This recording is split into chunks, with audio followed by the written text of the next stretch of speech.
Oh, hi, Pedro.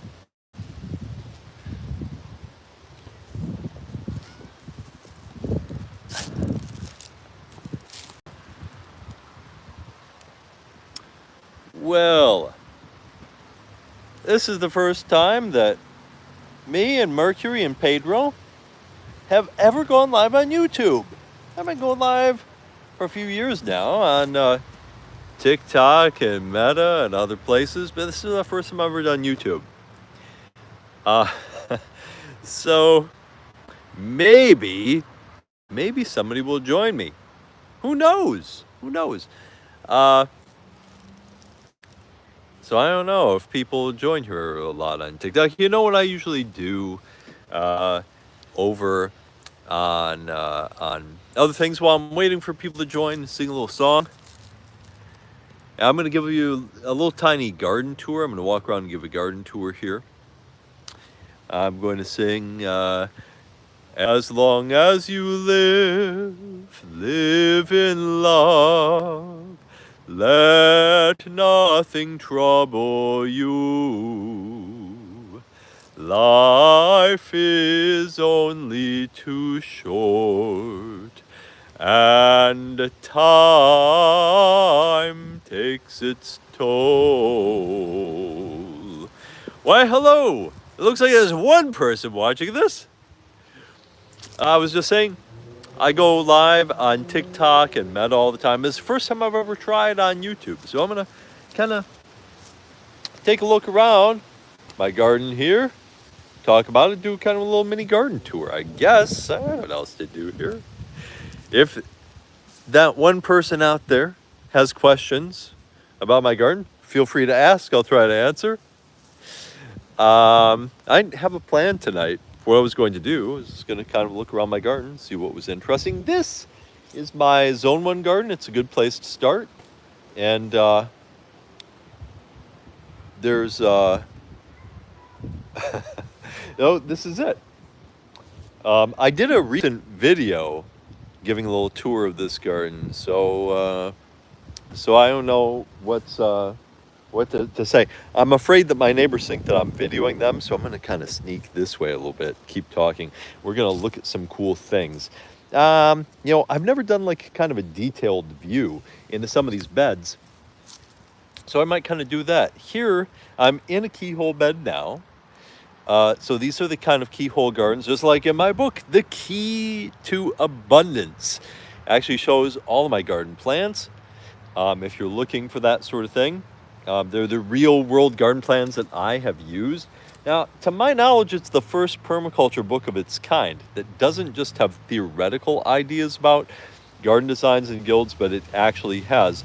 The guilds that I have been using now for at least the last 15 years, those have evolved over a period of time, and so they've been pretty consistent in the last several years, and it's the only permaculture book that I know of that actually has those actual real world garden plans. So this is my Zone 1 garden. A lot of it is actually in that book, The Key to Abundance. So if you want to see my actual garden plans, including the plans that I've used to grow a complete family diet on just a few hours of work per week, it's kind of an instruction manual on how to do that, on how to set up a garden so that it gives you a nutritionally complete diet for a family on the minimum amount of work and time possible. So right here in this little bed, I've got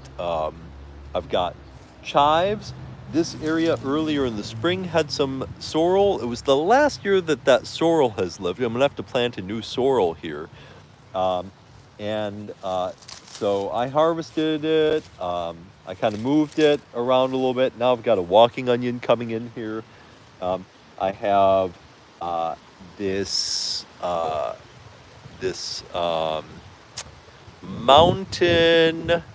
What's the name of this herb? Mountain um, uh, speedwell. It's the mountain veronica, the American one. It's a nice medicinal plant, and it can be used as an herb too.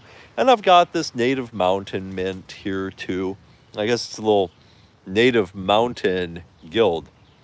and very nice mint.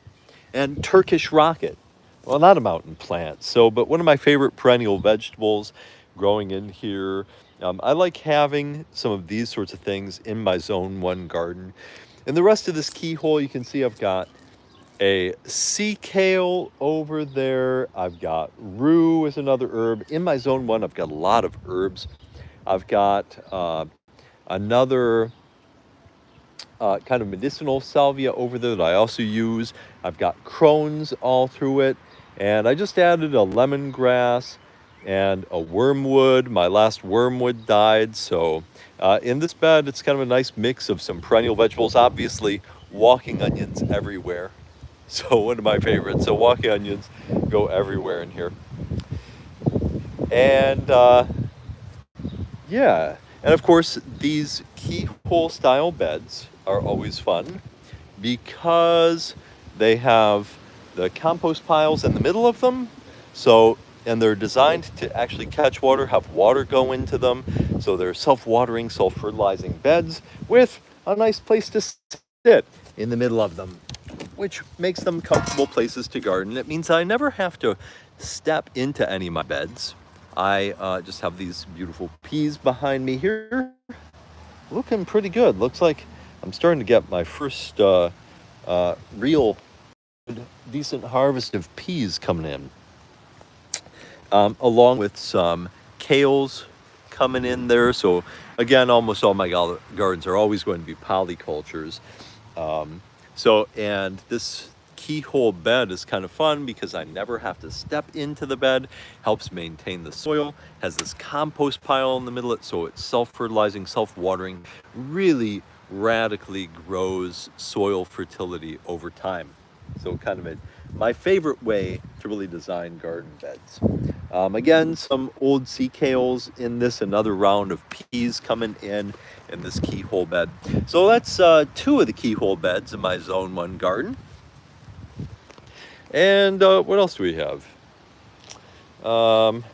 Change the view here.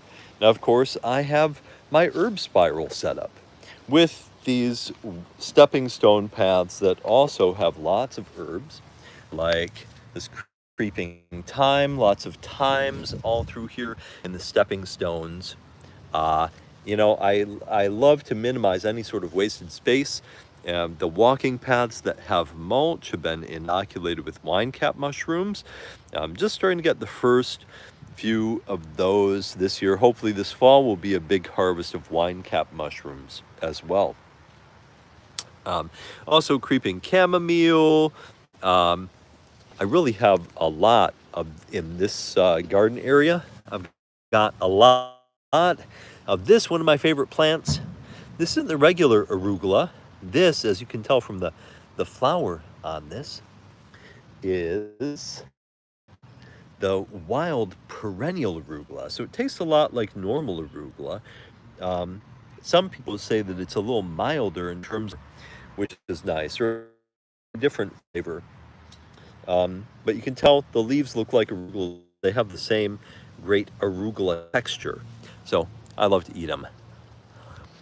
And another view of my pretty peas here coming in on these trellises in this sort of polyculture.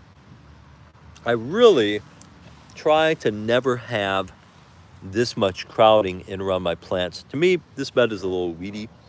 But I like this polyculture with the arugula, so I've left that, and inside the pea trellis, there's it's a lot more open. And one thing I never did is I never came back through here and did chop and drop mulch around these peas. There's just so much else going on in the garden. It looks pretty good in here. There's a little bit of this arugula coming in. I'm gonna eat it. But the peas do seem to have enough space around the root zone to be pretty happy. I guess it's not so bad. I'm out here eating, talking to you, eating while I talk. How rude. Well, while I am here, I think I will do a little bit of kind of like a pull and drop here.